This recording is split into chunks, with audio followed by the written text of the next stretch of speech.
Well, welcome back to Krown's Crypto Cave. Wish you a happy and healthy start to your Friday morning over here from a very dark and rainy, once again, Helsinki, Finland. It's going to be a pretty damn common theme as of recent times, but I fucking love it, man, even though maybe lacking a little bit of sleep from last night. Anyways, because it is almost the weekend, would like to wish you a happy weekend, but doesn't matter because Bitcoin is 24/7, no rest for the wicked, and, well, time is an arbitrary concept anyways, so it doesn't matter, man. Anyways, we got plenty to talk about. Want to follow up on yesterday's short-term time frame analysis, want to follow up on traditional markets as well, want to follow up on everything that we talked about and more, perhaps.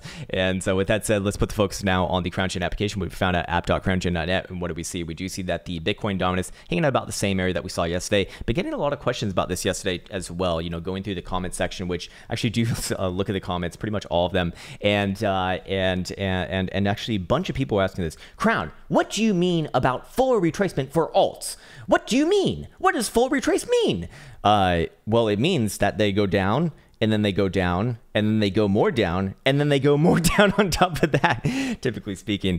So, you know, all jokes aside, with Bitcoin dominance going down, that does not necessarily mean that the US dollar valuations go down. In fact, I would even suggest that it's going to be quite literally the opposite, especially if Bitcoin is going to be taking this next run to the upside, which very much looks like it wants to. And that's going to likely hurt the Satoshi value, but that does not really hurt the US dollar value. That's a whole different relationship, obviously. And I'd imagine that if Bitcoin is up on the whole, is up on the macro, you're going to see most alts at the very least go sideways, and probably for the stronger ones, as you see like with Mr. Buterol, go up as well. So with that in mind, you know, I'm looking for this to kind of, you know, extrapolate over the next 6 months to a year essentially. And you know, we've been seeing a pretty damn impressive reversal already, going all the way from about 57% to where we are right now at 61% over the last couple weeks. And I suspect that this will, you know, slowly but surely just kind of climb its way up as Bitcoin climbs its way up as well. I just don't think that alts can actually keep pace with Bitcoin, and you're going to see another sort of crypto washout. And then, you know, what happens at the end of the cycle, you know, you typically see your alts rally last, and that's, you know, that's just general market knowledge. The junk rallies last. Sorry for the Cardanians out you know, out around there. Apologies. People really don't like it when you talk about them like that. Looking at the open interest, what do we see? We see 2.45 billion, basically same thing that we saw from yesterday. We don't really have a price action range to correlate to the open interest range, and so I don't think that there's too much to be made off of that. And the fear and greed index also popping up from a 73 to a 74, so 1 whole point. What about in the data tab? Is there any canaries in the coal mine over here? Any parrots suggesting some bullshit? Does that even make sense? Probably not. But looking at this right here, yeah, the premium on futures over spot price action is increasing, which, well, essentially does suggest that market makes kind of pricing in that this that they expect this market to go upwards and onwards. Global funding rate is also very interesting here too, especially when we kind of zoom in on the data. It's all actually still very much reasonable. I don't really look for major highs and major lows as far as, at least, you know, the higher term timeframes go, and that almost rhymes, so it's good. But you know, until we get back above about 0.1% or below negative 0.1%. So case in point right here, August 17th, you do see 0.1%, sorry, 0.12% actually to be exact, and that actually correlates directly exactly with the $12,500 high, which was printed in there for the next like 2-3 months. I take a sip of this water, man. I'm already fucked. Okay. Alrighty. Let's do it, baby. Let's do it. Jesus Christ, man. Alrighty, let's see. What else do we got? Sorry, just had my attention bifurcated to my other screen for a second there. Alrighty, let's go see what's going on in the actual price action charts themselves. And we got, well, what looks to be a continuation, but we'll start off with the lower term timeframes and follow up from yesterday as well. And yesterday I actually did say in the morning video, Bitcoin likely to trade back down towards about 12,550-ish region. We didn't get that, obviously, but when I checked back in on the Forex video a little bit later, about half a day later, I must have read my numbers wrong or something, because it was very obviously 12,650, not 12,550. So maybe dyslexia striking again. I don't know. But in that case, ooh, my bad. Beef coming up right now. But in that case, you know, we did play off the topside Toronto band pretty much perfectly, of which we're kind of doing the same thing right now. And I essentially look at this as in the process of trending as long as we are above that that area. And so going back onto the low term timeframes right here, Let's throw in our drawing tools. Let's actually do a new one, and I'm going to be keeping my BitMEX chart for the short-term timeframes. I'll be using the GDAX chart for medium-term timeframes, and then stamp for long-term. But anyways, while we are in the low-term timeframes right here, let's start to map this out. And 12.7 still a nice base on price action. As long as we're above there, I don't see any like low-term timeframe move. Can maybe even move that up if you want to get super aggressive and use like an hourly back around about 12,800-ish region. But I think that that's a little bit too low-term timeframe for a video like this, which is essentially going to self-destruct within about like a few hours after posting, right? Anyways, top side is very obviously about 13,100-ish region, and any sort of a break outside of this region is going to produce a nice little medium-term move, of which to the downside I would look for a nice move back down to about 12,500-ish region. To the upside, I would look for, well, obviously a very obviously a retest of our current height, 13,250, but that's unlikely where it's going to stop. Next level, as we suggested earlier, was going to be based off of, did I just do that right there? Oh, that actually went in exactly perfectly. That's kind of funny. Anyways, where's my damn fib retracement? Yeah, there we go. What we can do is we can do a fib extension right here. And while we are kind of hanging out the one spot 272, which is just going to be an algo generated target right here, the next sort of target, if Bitcoin were to break above this short-term time frame range above 13,100, is actually 13,650. So that is pretty fucking aggressive over there. I'm going to draw in a nice little horizontal, alongside that region. And I wonder if it matches up with any sort of long-term price action as well. Well, let's go back on over here. Yeah, you do see a few wicks accumulated within this region, but it gets sloppy within that region as well. It's kind of hard to deal with. And then obviously going back to 2018 as well, this is your big breakdown going all the way from about basically 13,650. And in the next literally in the next 4-hour dildo, going all the way from there to 10,100, and the next 8 hours going all the way down to 9,200. So pretty intense price action being generated from that pivot. So I do have a lot of respect for it. So overall, that's essentially what I'm looking for. And I feel like I'm already kind of getting ahead of myself right now. So let's go back down to the lower term time frames, start to look at momentum oscillators and see what's more likely to happen right now in the short term time frames. Again, not really paying attention too much to the daily. And what do we see on 4-hour Stokes? Actually popping up right now, but does look a little bit weak to me, to be fair. And I don't really have a strong opinion on that. 4-hour Jewel, it's going to start to line up for a sell signal relatively, I don't know about relatively soon, but maybe over the next like week or two, probably does. But for right now, it's just warning. It is firing off warning signals though. 4-hour RSI, do we have bearish evidence? Yes, indeed we do, between this point and this point. Not going to be marked off by Caretaker's RSI because I'm using more conservative settings with kind of defining local highs and local lows, but I do see these work out pretty often. So, do we have another move back down to the base at about 12.7? Probably yes. But would I be looking for a further break below that? Well, no, actually, just based off the daily Challenger bands, I don't think so, actually. If Bitcoin does break below 12.7, yeah, we can have a few things to talk about. I would be looking for a bounce at around 12,500-ish region, but realistically, I'd probably be looking for a greater return all the way back down towards the low $12,000 region. Somewhere between about 12.2 and 12.1 is where I'd be looking towards. Somewhere in this little pocket right here, which actually denote by a nice little blue box, which we can reference if it does come into a visual view. I'd imagine that would be an area to be interested in, especially if you get any sort of like that surprise China news, China banning XYZ, whatever the fuck. Then yeah, I'd be looking for a move coming back down here. Anyways, and I would be looking for a very strong bounce over here. I'd actually be looking for 12,000 essentially to become a major base on the next sort of major down move. Mostly because that is our last little prior high right here, and typically speaking, that is going to get a little bit of interest. Anyways, going back down in the lower term timeframes, did we cover up the 4-hour? Yeah. So also, this is what we were paying attention to as well yesterday. So yesterday, the 4-hour historical volatility percentile was just getting into the red zone, getting above the 91 percentile region right here, of which we actually are living below the moving average on this. So do I think that this run is done on the very short-term timeframes? Yes, I do think that we're going to trade a little bit of sideways between about 13.1 and 12.7, and then on the daily and above, let's see if it takes over, as those still actually remain bullish and in the process of trending bullish, which we'll look at in just a bit here.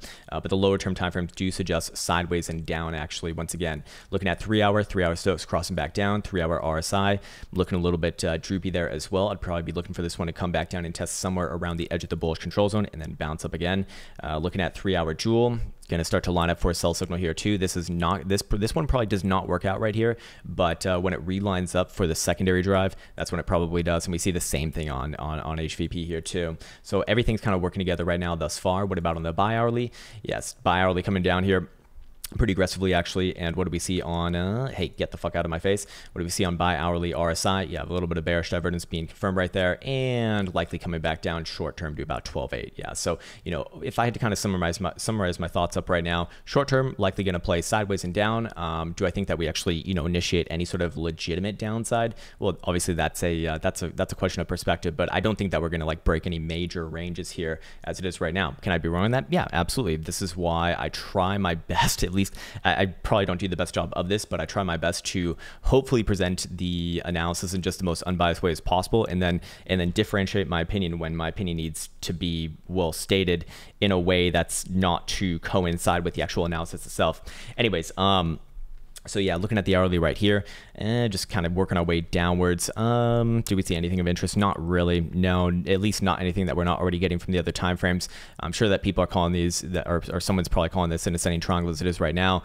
Technically, yes, but I don't see them ever work out like this ever. Probably gonna have another move to the downside first, and then see if it gets picked up. And then long term, when we start to look at the medium term time frames on the daily, that's when I do start to think that there is some more interesting things. So I'd also look for hourly historical volatility percentile to really contract rather aggressively here, and that's likely going to give you the next sort of timing signal for this potential breakout or breakdown, again denoted by a break above, hey, fuck off, break above on a 4-hour above 12,000, or not 12, 13,100, or below 12,700-ish region.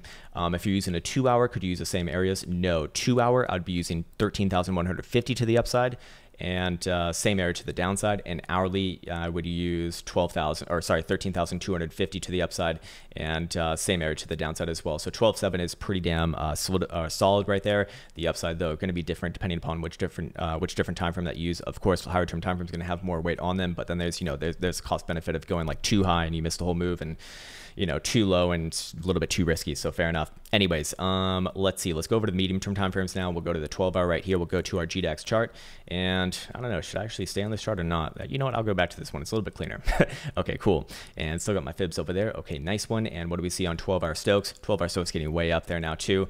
I do think that it's relevant that we're going to see a little bit of sideways and down here actually. Even though what I'm going to show you on the higher term time frames is still long-term good, that speaks towards the long term. Looking at 12-hour Stokes right here, yes, we are hitting the same trend line that's kind of gotten the highs in August, in September, in more recently in October, and once again kind of hitting this level. Do I think that we play out a little bit of downside from there? Probably yes. 12-hour RSI likely coming back down and going to test around the exponential on this one as well. It's again long-term very, very, very, very, very good. I need to reiterate this point. It's very good long-term.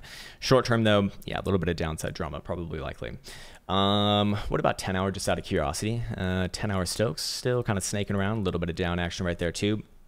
Yeah, I'd pretty much have the same thing to say about this. So, yeah, I'd probably be looking for another drive back down to the low side of the range, about 12.7, and then hold your breath and cross your fingers so that level holds, and then we'll come back after that more likely and see if the medium term timeframes and the higher term timeframes want to play out. Of which the medium term timeframes actually starting to suggest a little bit of downside here too. Let's go over to the higher term timeframes. Let's go over to a daily, and what do we see? Daily Stokes still looking nice and erect, although getting a little bit frothy there to be fair.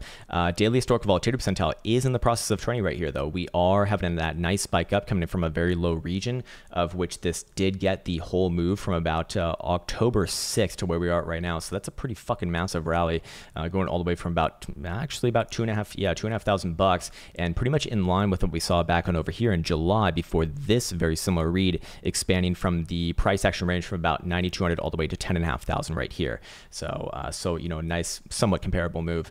And if we go back on over here, somewhat similar as well, as Bitcoin does contract over the course of about a month, and then plays out this nice move from about 7,500 all the way to 10,500, another $3,000 move. And you can go back in time, and obviously these have produced even more aggressive moves in the past, but typically it's going to be a longer consolidation phase, this one being about 3 months long, going all the way down to single-digit reads for a while, and then boom, massive explosion from 4,000 to 14,000. It's not always going to be like that, obviously, and same thing in 2018. seen. This was, you know, about 1, 2, 3 months of straight contraction in a descending triangle. Historical volatility percentile gets down to even 0 reads for a while, and then massive move from 6,000 to 3,000. So, you know, would it be relevant to say that we've mostly played out the one that we've seen thus far? Well, at least for the short term, yes, but on the long term, no. I do think that this one has more to go long term. I mean, if you're just looking at the daily right here, we basically just got a backfill on the last open, or did we? Yeah, pretty close, and probably going to try again up, so fair enough. But I want to be very adamant in saying this. Long term, I'm actually quite bullish on this. So need to be careful with my wording here, because you know, like a little bit of downside on a fucking hourly is not the same thing as downside on a daily. Anyways, looking at the 2-day right here, I think that this one really speaks for itself. Nice green, girthy, and strong AF closure above, basically on new highs on this run too, above all of our last prior highs from not just 2020 but also 2019 as well, going all the way back here in July 2019, by the way. And looking at 2-day momentum oscillators, yeah, getting a little bit up there, getting a little bit frothy, yes, of course. And this area actually has found some pretty nice tops in the past, but as you can see, it can spend some time within that region as well. And looking at bi-daily RSI, you know, same thing as the daily. You know, short term, does it play a little bit of the downside? Yeah, probably. However, long term, good still, very much good actually. And historical volatility percentile, although I don't really trust it from a time frame like this, you can actually see that it is starting to generate some interesting signatures there, which I'll hold off on saying for now because I don't think it's proper just yet. Looking at the 3-day, which is going to be closing tonight, any sort of a 3-day closure above, especially 12,900, is going to be just considered very long-term good. I think the 3-day RSI really tells a story.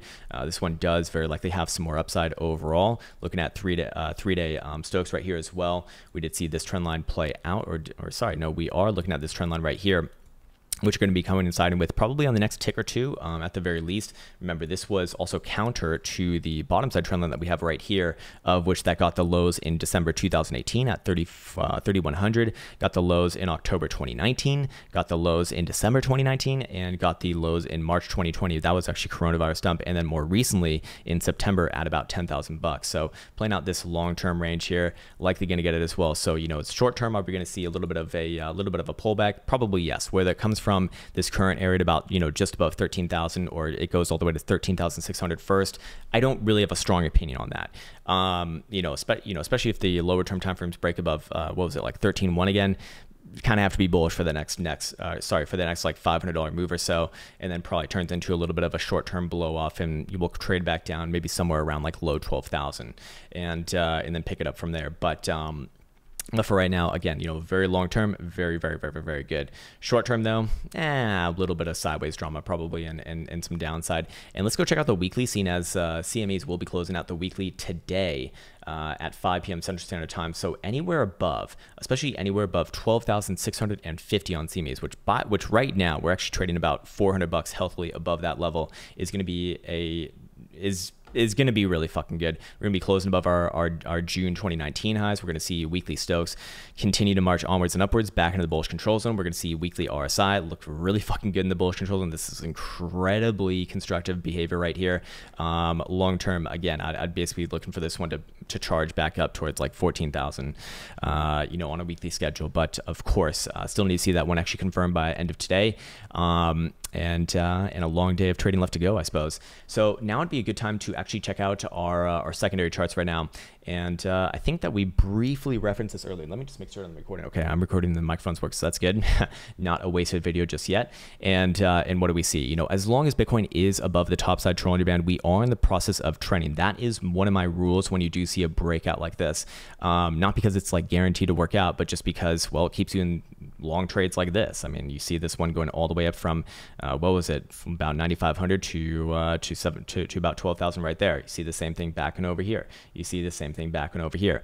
And right now, it currently is doing that exact same behavior. So for what I'm looking at right now, I basically am bullish on the daily as long as that condition is met. And where is the topside Bollinger Band coming in right now? About 12.9 actually. It doesn't mean that we can't get a wick below, but if I do look at the 2-day, we do see that the topside bilateral underband is actually coming in more alongside what would be our lower term time frame support at that 12.7-ish region. This one currently showing about 12.6 actually, but anywhere around there would be fine. 12.6 to 12.7. And yes, I do think very strongly we will come back down and test around this region before seeing another like legitimate try to the upside. Let's see, what do we have right here? Yeah, two-day DMI plus and you know, an ADX. I mean, obviously we called this one out like about a week ago, and now it's just kind of playing out. I don't think that there's much to add on right there. In fact, if anything, we're probably in the process of making some divergence going back to about July of this year. So, but of course, you know, this is long term, right? So this can really play out quite a bit, and actually would imply that we probably do get 3 drives on this, which would also imply new highs as well. So, you know, fair enough. And the ADX is just starting to strengthen here too. So I do think that that's important to reiterate. But that does keep the bias, you know, to the upside here. Just I would be looking for a bouncy bounce, or at least, you know, kind of a strong level right around, we'll call it like 12.6 for now. So I was actually postulating a little bit higher than that, 12.7. So it could be a wick down, but a closure above. That all works, and fair enough. What about on the daily? What do we see here? Is there anything new to add? There's not really anything new to add that we already haven't said. MACD following through, although probably does start to no, I don't think that's appropriate either. Daily DMI, it's kind of the same read, although a lot more aggressive. You can see the ADX way the fuck up there. So yeah, again, you know, I do think that we're coming into a medium term top relatively soon, whether it comes at this 13,000 level or 13,600. Don't have a strong opinion on. I do think more upside after that, but it's probably going to play out some short-term downside and sideways between those. So with that in mind, is there anything else? Maybe we can actually look at the 4 hour here. Why not? Everything's kind of loosening right now. Gonna get a bearish MACD cross too? No, of course not. Well, I mean, it probably will happen, yes, but my point is it's not really a big deal. It needs to come alongside a break of like a major level. In this case, your major level is going to be denoted by the 4 hour 20 simple, and that's all the way down at like 12.5. So if I had to call it right now, probably Bitcoin does trade sideways and down. Maybe like 12.6, 12.7, anywhere around there is fine. I'd be looking for that to get picked up actually and try again higher, probably the next like coming weeks essentially. Am I missing anything else? Is there anything else that I want to talk about here? Yeah, let's go talk about traditional markets really quick. What do we got back on over here on NASDAQ? A little bit of news coming into the end of the I fucking hate news. But let's follow up on yesterday. So yesterday I did say back up to about 11,750-ish region, of which we pretty much got there, about 11,730 right here. Sorry, that's 24 right there. Fair enough, but now what? Is this one actually reversing, or is it setting up for anything relevant on a weekly? Weekly looks all sorts of weirds right here, but what does it look like on a daily range, just between the 21 and the 10 simple? I don't have a strong opinion on this one. Again, if I had to call it, I'd actually be looking for once again upside here, but I don't feel strongly about that. In fact, yeah, I think it'd be better for me to say nothing. I have not had a strong opinion on traditional markets for like this most of this week actually, and you've seen and I was like phenomenally wrong I think one of the days too, looking for a move down to about 11,350, which we did not get, or we actually tried right there to be fair, but that's not obviously it. I mean, still 150 bucks off. So with all of that in mind, if I had to call it, do I think that this one pops back up? Yes, probably does pop back up to the 10 simple, but I don't feel strongly about this, and I don't feel like I have a good read on this one, and I do feel like this one is very politically driven right now. So for me as a technical analyst, as my main edge with trading, just not really the time to be putting risk on, in my opinion. Looking at E-mini futures for SPY, what do we see? Yeah, we're actually seeing that same range kind of play out back up to the 10 simple between the 21. What about lower term timeframes? This one looks a little more obviously bullish, probably popping back up towards about 3485 region, maybe even 3500-ish region, maybe over the next week or so. And that probably does lead into NASDAQ as well. They do trade together, obviously. But again, I just don't really feel confident on these things. And, if you put a gun to my head and you said, call it Krown or die, that's essentially what I'd say, but I would not trade it. What about Tesla? What do we see on Tesla? Down, still looking for a move back down to about 405 base. What about Apple? Still looking for a move down to about 108. Let's see. That's actually that's quite the move right there. Should I really be looking for that? Yeah, actually, I actually do think so. Yeah, 108.5. Daily's a little bit on angle towards the downside. Weekly, Yeah, although anywhere between about 106 and 108, I actually would be looking for a nice bounce long term. This one is not long term bearish just yet. What about Microsoft? My other big one. Microsoft up. Microsoft likely trades back up towards about 218, but I feel the same way about these things that I do about Nasdaq, except for Tesla. Tesla down. Fuck you, Tesla. No, just kidding. I like Mr. Musk. He's a good guy. He seems like trying to do all sorts of cool things. But as far as charts go, right here, at least short term, a little bit of downside. What about Mr. Buterol? 413. We did get our target yesterday from yesterday's video. We did. I think during the video we were trading somewhere like just above 400 bucks, and I said 415 to get that 415 area. In fact, just closing about 15 cents below here. Do I think that there's more on this? Yeah, actually I do. Just to put it nice and bluntly, likely trading back up to about 430-ish region. Although we've kind of already gotten that move, but realistically, this is setting up in the same way of Bitcoin. So basically what I'm looking at just in the general crypto market is that we're going to see something similar to this on Buterol on most of the altcoins, and they're just going to start to follow in varying capacities of their relative strength to Bitcoin. So Mr. Buterol being one of the more strong ones, going to get to follow next, and then you'll see basically rotations go on in this market in the same way that you do in Bitcoin, or sorry, in the same way that you do in traditional markets as well. So you get your Bitcoin, then you get your Buterols, then you get, I don't know what's after. It used to be Litecoin, it's after that, but I don't think Litecoin's relevant anymore. So fair enough. But yeah, next level to the upside is going to be actually about 435 to about what is this, 435, 430 to 435, is that right? Yeah, it looks about right. 430 to 435 region. And yeah, I do think if I'd call it right now, I do think that it hits it. We basically see the same chart here that we see on Bitcoin, except like just rewind it a couple days. So you get a little bit of a DeLorean trade right here. And yeah, I do think that this one has more upside in the more immediate future. So you're going to see kind of like a jumpy market, I guess, just jumping from one to the next as they all kind of go through their consolidations and then go for another run. What about on 4 hour right here? Is there anything, would I be looking for a short-term pullback alongside Bitcoin? Maybe yes. Maybe coming back down to low 400, like 404 region, 402. But I don't really feel too strong about that. It's the daily and weekly that I feel very strongly about, and any sort of a weekly closure above 435. I'm looking for new highs on this run actually, testing back up towards 500 bucks rather likely, and well, then we can talk about it after that. How about that? And we also see weekly Stokes cross back onto the upside as well. Even for, you can just visualize a trend line right in here too. Pretty damn good. So fair enough. There you go. Is there anything else that we want to talk about before we part ways? Maybe Monero. Monero is one of the other stronger ones within this market, I think. And I don't know. Is this still strong? I think we checked it out last week. Yeah, it looks like it's consolidated at a high level actually.